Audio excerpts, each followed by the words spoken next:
comme un fleuve aujourd'hui, prosterné devant ta face, priant pour ta grâce, nous demandons de ta main un grand réveil, restaure ton Église, touche ton peuple encore une fois, en vive ton appel, je prie que ton royaume brille sur cette terre, au travers de ton Église, non seulement pour faire des œuvres, mais pour montrer toute ta splendeur, ta gloire, que ton Saint-Esprit descend dessus. Touche ton peuple encore une fois.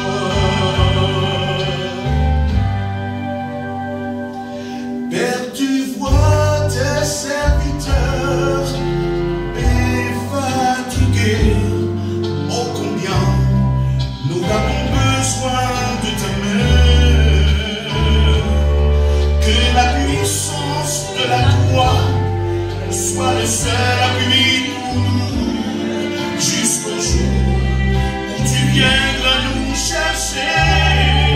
Restaure ton Église, touche ton peuple encore une fois,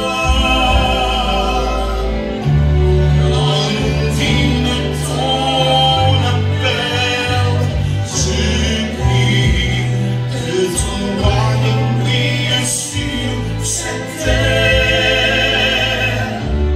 au travers de ton Église, non seulement pour faire des œuvres, mais pour montrer toute ta splendeur, ta gloire, et ton Saint-Esprit descend dessus.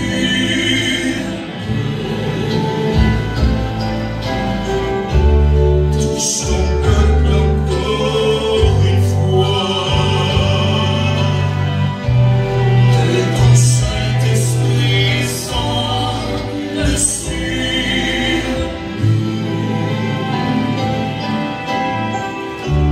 Touche ton peuple encore une fois.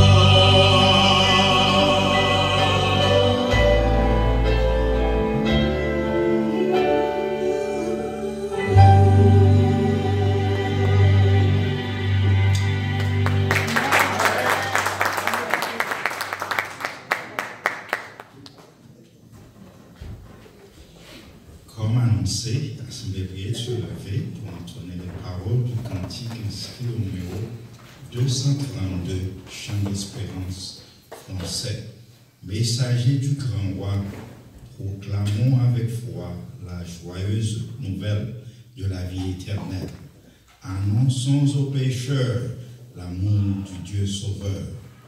Montrons la croix du Rédempteur, ambassadeur de Jésus-Christ, par la puissance de l'Esprit. Offrez la paix de Dieu, publiez le salut au monde rebelle et perdu. Nous allons chanter quelle est la gloire de Dieu.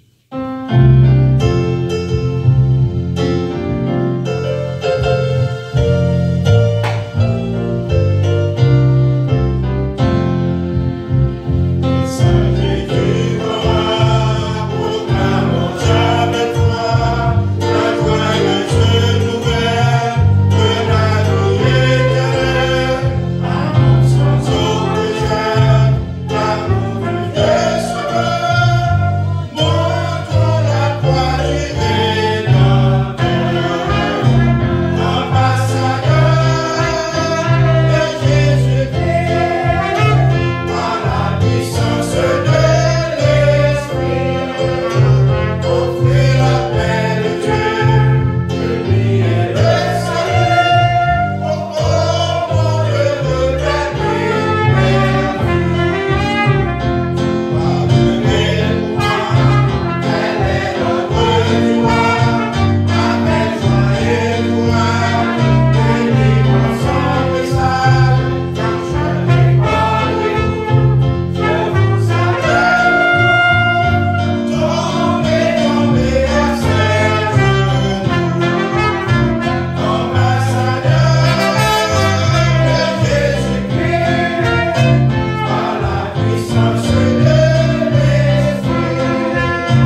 Seigneur, en ce moment, nous te demandons de te servir de ton serviteur qui va nous parler. Parle à notre cœur, car tu connais les besoins de chacun de nous ici présents. Sers-toi de lui pour qu'il puisse être utile à ton service ce matin. Nous voulons t'entendre parler. Parle à nous, Seigneur, ce matin.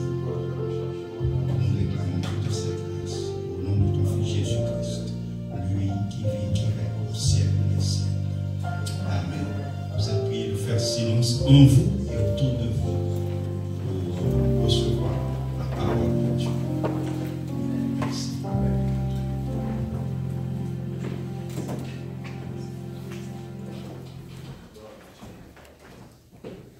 Un grand étonnement ce matin, aujourd'hui. Je connais le frère Moïse avec son talent extraordinaire de présentateur. Et il n'y a pas longtemps, j'ai découvert qu'il est un fin prédicateur de l'évangile. Et ce matin, l'étonnement, il chante si bien auprès de sa femme que le duo était formidable. C'est un homme au talent divers. Et vous remerciez mon Dieu de ce que vous mettez le bon côté. Parce que, au besoin du monde qui peut faire travail, mon Dieu, ou pas qu'à faire le bon Dieu. Personne, nous pas qu'à faire route là, pour qu'on nous pendant nos sous-terres. Il faut que nous joignions le monde pour encourager nous, pour mettre nous ensemble, pour que le travail aille de l'avant. Et ma demande de tout le monde qui a un talent dans l'église là. Faire ouais talent nous. Afficher talent nous. Le Seigneur a besoin de vous. Vous devez être utile. Utile entre les mains du Seigneur. Que son Saint-Nom soit béni. Je veux saluer également mon bien-aimé frère Robert, un ami dans le Seigneur, un fils dans la foi, et que j'aime beaucoup parce que nous touchons ensemble sur le réseau, de lundi à jeudi, pour entendre et partager l'évangile de Jésus-Christ. En effet, mes frères et mes sœurs, bien-aimés, nous avons lu ce matin un texte particulier. C'est dans Jérémie, le chapitre 7, les 11 premiers versets. Et au 3e verset, il est écrit, « Ainsi parle l'Éternel des armées. » Et je vous demande de noter, « Ainsi parle qui? Le Dieu d'Israël. Réformez vos voies et vos œuvres, dit-il. Et je vous laisserai demeurer dans ce lieu. Réformez vos voies et vos œuvres, et je vous laisserai demeurer dans ce lieu. Donc nous rendons compte que dans l'Ancien Testament, Dieu ordonna lui-même la réforme de son peuple. La réforme du peuple d'Israël, du peuple de Juda. Parce que il y a tellement de situations difficiles, parce que le prophète qui a écrit le livre de Jérémie, bien avant, l'expérience était tellement grave avec Salomon, un serviteur de l'Éternel, et nous connaissons combien de femmes que M. Santé gagnait. Il devait être appelé à la réforme. Vous savez bien, avant Jérémie, il y avait aussi le roi Sédécias, un homme qui n'aurait pas dû être roi, parce qu'il a échoué de 4 manières. Il a échoué en tant que roi, il a échoué en tant que père de famille, il a échoué en tant que mari, il a échoué en tant qu'homme, parce que devant Sédécias, on a capturé sa femme, il a échoué en tant que mari, on a capturé ses enfants, il a échoué en tant que père, on a crevé les yeux de ses enfants sous sa vue, et lui, on a égorgé ses enfants sous sa vue et on lui a crevé les yeux. Un homme qui a échoué. Alors quand Jérémie vint, Jérémie dit, a rapporté les paroles de l'Éternel. L'Éternel a demandé à son peuple de réformer les voies et les œuvres. Dans le Nouveau Testament, Jésus-Christ a rempli bien son ministère pour la réforme du monde, pour que le monde soit sauvé, pour que le monde soit nouveau. Et bien que Jésus-Christ a fait tout ce qu'il a fait, au lieu que l'homme réformé, on l'a tué. Le travail des apôtres après Jésus-Christ. L'œuvre de l'apôtre Paul avec ses différents épîtres. Rien ne s'est passé. Et finalement, en 1517, Martin Luther, il a reproché à l'Église catholique dont il faisait partie la commerce dans l'Église, le trafic entre nous-mêmes haïtiens, nous comme ça on dit, on a fait trafic dans l'Église.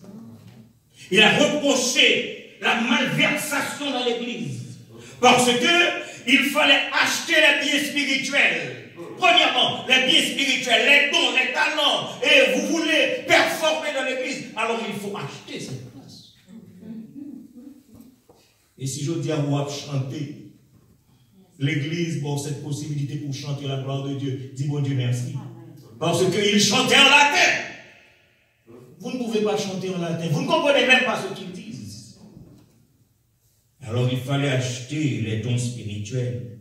Il fallait acheter les charges ecclésiastiques. Ah non, c'est pas comme ça on va comprendre pour dire dans l'église là. C'est pas comme ça qu'on va nous arriver paix dans l'église là. Ah non, il faut acheter à prix d'argent.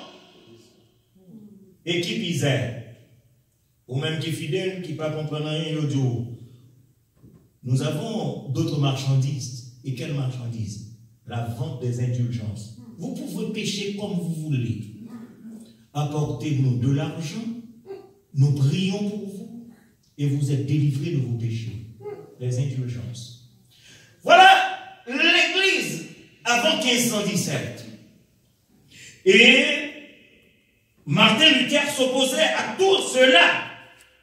Parce que les gens pensaient que pour que l'Église capable d'exister, pour l'Église la faire comme pour construire la basilique de Saint-Pierre que nous entendons et que nous voyons dans la télévision, il fallait de l'argent. On fait l'argent sous toute forme, dans toutes conditions. Ça, ce n'était pas l'évangile, mes frères. Et étonnamment, s'il nous est donné de fêter la réformation aujourd'hui, on se demande est-ce que dans les églises chrétiennes, si nous voulons, après quoi, nous sommes capables de faire un petit coup de fil chaque côté, demander est-ce que nous songez qui joue aujourd'hui? Combien y a-t-il d'églises qui s'ouvrent que je dis, rappeler un moment important, un moment historique pour l'église protestante, l'église de Jésus-Christ? Ou bien, est-ce que le papa et ça, aucune importance? Je vais aller beaucoup plus loin. Est-ce que c'est pas parce que vous voulez adopter de nouvelles stratégies pour faire de l'argent? Monsieur Longchamp, vous fait pas nous-mêmes, je dis à l'église protestante, puisque nous avons ban égaré devant nous. C'est les panneaux pour nous faire l'argent tout.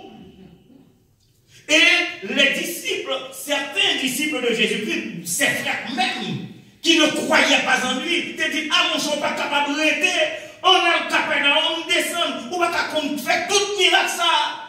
On pour rien, parce que Jésus-Christ devait dire, les renards ont des tanières, les oiseaux du ciel ont des lits, mais le Fils de l'homme n'a pas où reposer. Ou pas rien, ou bien tout dans ça, on a fait l'argent, et c'est ça. Je dis à l'église pensait que, en pile l'église, c'est en nous fait l'argent.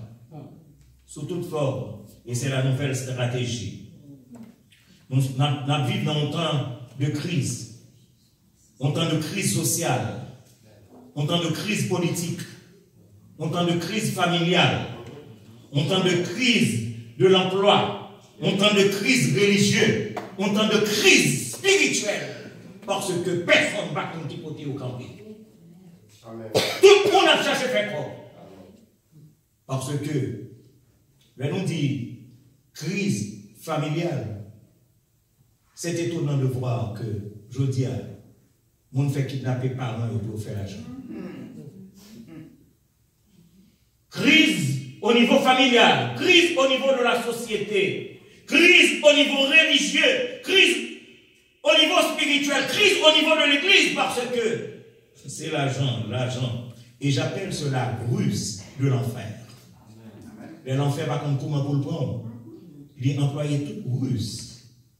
Pour le prendre, parce qu'avec l'argent, il connaît que il y a des bagages qu'à réaliser. Ruse de l'enfer. Ruse de l'enfer. Donc, si en raison de l'intention de l'Éternel, attendez bien, en raison de l'intention de l'Éternel, la réformation était conditionnelle. La réformation était conditionnelle. Parce que, regardez le texte là bien, le verset 3 il dit, réformez vos voies et vos œuvres. C'est la recommandation de l'Éternel. Mais l'intention de l'Éternel, si vous réformez vos voies, si vous réformez vos œuvres, alors, mon intention, je vous laisserai demeurer dans ce lieu. Alors, pour qui ça, bon Dieu, t'ait ordonné cette réforme? Parce que les voies de l'homme sont mauvaises et perverses. Je vais répéter samedi. Les voies de l'homme sont mauvaises et perverses. Les voies de l'homme sont tortueuses et détournées. Parce que par contre, qui est pour faire confiance? Amen, amen. Amen. Tout le monde a cherché intérêt. Et pas n'importe quel intérêt, pas les intérêts de Dieu, pas les intérêts de l'Église de Jésus-Christ. Des intérêts personnels. Et à cause des intérêts personnels, qu'importe ce qui se passe. Amen. Si, dans le Nouveau Testament, si, dans notre époque, si il y a 500 ans, 501 ans, exactement, Dieu inspira la réforme à Martin Luther, pendant que tu as placardé au bord de l'église de Wittenberg, le 31 octobre 1517, 95 thèses. C'était pour qu'il était capable de porter l'ordre, et particulièrement monde qui dit qu'il a marché l'église, monde qui dit que c'est chrétien, monde qui dit que c'est fidèle, monde qui mettait deux planets au consacre pour prier. Il était besoin de reconnaître, il était besoin d'accepter que bon 5 bagailles que chrétiens, si vous voulez que les chrétiens aient 5 bagailles qu'on a besoin de connaître et qu'on a besoin d'accepter. Il y a 5 points importants qu'on a besoin de connaître et qu'on a besoin d'accepter. 1. Jésus-Christ seul. Amen, amen, amen. Il m'a répété. Amen, amen. Premier ça qu'un chrétien a besoin de connaître. 1. Jésus-Christ seul. Amen, amen. Yes, sir. 2. L'écriture, cela veut dire la parole de Dieu, seule. 3. La grâce, seule. 4. La foi, seule. Et tous les 4 concentrés fait Dieu seul. Amen, amen. Parce que les samedis ou pas capable de l'autre, quel que soit l'autre qu'on a besoin, coller sur eux, il ne pas marcher. Ou pas besoin de coller l'argent avec Jésus-Christ, il ne pas marcher. Parce que Jésus-Christ te dit, les oiseaux du ciel, on est à guerre. Mais le Fils de l'homme n'a pas reposé sa tête. Il va coller à l'argent, nous avons besoin de l'argent pour vivre. Nous avons besoin de l'argent pour payer l'électricité. Nous avons besoin de l'argent pour que nous soyons capables de marcher pour mener là. Mais attention, Jésus-Christ premier, Jésus-Christ seul d'abord. Et Jésus-Christ lui-même en retour, il va avoir de quoi pour vivre. Amen. On ne va pas mettre l'argent avant Jésus-Christ. Nos efforts, non. Nos mérites, non. nos qualités, non, nos positions, non, nos gloires, tout cela ne sert à rien. Pour qui ça me dit ça, pas servir à rien? Est-ce qu'on a payé le salut que bon Dieu va en Jésus-Christ? Non, oui, non. Dis-moi qui comprend que matin, il a payé le sang de Jésus-Christ. Vous êtes sauvés par grâce. Vous êtes sauvés grâce à Jésus-Christ. Vous êtes sauvés parce que le sang de Jésus-Christ a été versé. Mais comment comprenez-vous que maintenant,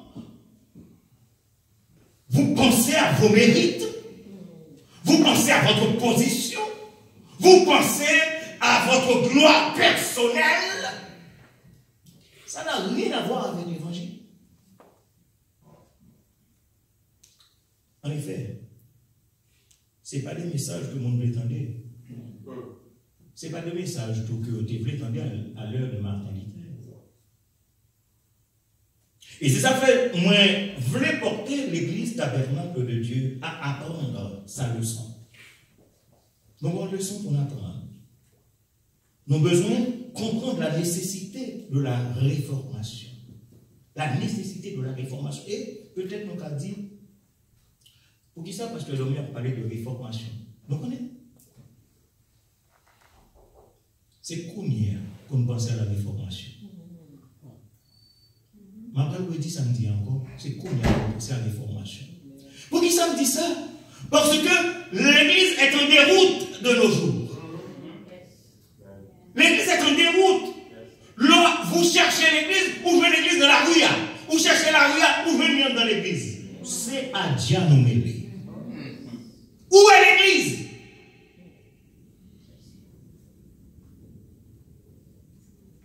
Et, mes frères et mes sœurs, nous faisons partie de l'église. Si nous ne comprenons pas, si nous ne ressaisissons pas, les ruses de l'enfer vont nous entraîner. Si nous ne comprenons pas. Et c'est ça fait que nous voulons porter l'église, premièrement, nous voulons parler à l'église de ce que l'église doit apprendre pour sa réforme. Premièrement, ce que l'église doit apprendre pour sa réforme. Et là, on va lire avec nous Acte 4, le verset 12. Mon premier texte. Acte 4, le verset 12. Et nous tous habitués avec ça. Il n'y a de salut en aucun autre. Donc ça veut dire que si nous pas comme ça, nous déjà avons un problème. Si nous pas comme ça, nous pas derrière, si bon nous avons un prince qui fait miracle. Si nous pas comme ça, nous avons quoi pour prier pour nous. Je ne vais pas citer nous qui côté, mais nous connaissons des gens ici aux États-Unis qui travaillent ici. Mais pour faire $1 000 ça aller pour la prière. Pour nous jouer une délivrance, pour nous capable nous salut. Il y a de salut en aucun autre. C'est ça. Amen, amen. Et c'est parce que l'église, pour retourner à la parole de Dieu, à la Bible, à la parole de Dieu, pour connaître l'évangile, la réalité de l'évangile qui fait que vous quittez Sinek, Babsal, Affaire, vous faites un. Il n'y a de salut en aucun autre. Car il n'y a sous le ciel aucun autre nom qui a été donné parmi les hommes par lequel nous devions être sauvés. Et nous avons besoin comme ça. L'église, tout le monde pas comme ça. Ou n'a erreur. Tout le monde pas connaît que son seul monde qui est capable de saluer. Ou n'a erreur. 1 Timothée 2,5. 1 Timothée 2,5. Car il y a un seul Dieu et aussi un seul médiateur entre Dieu et les hommes, Jésus-Christ. Oh. Il y a un seul médiateur entre Dieu et les hommes, c'est qui est-ce? Maintenant, nous pour nous répéter, c'est qui est-ce? Maintenant, nous répéter, c'est qui est-ce? Parce que nous voulons rentrer dans nos pensées, nous voulons rentrer dans nos oreilles, nous voulons chita pour descendre dans le cœur, pour nous ne pas gagner l'autre autre que Jésus-Christ. Et tout le temps que nous ne pas comme ça, laissez-nous dire nous une erreur, nous avons couru monter, couru descendre pour grand merci. Il n'y a aucun autre. Donc cela veut dire, s'il n'y a aucun autre, il n'y a pas vous. Comment ça va dire là? Parce qu'il y a un pile monde qui s'est potentat dans l'église de Jésus-Christ. Sans moi, pas de l'église.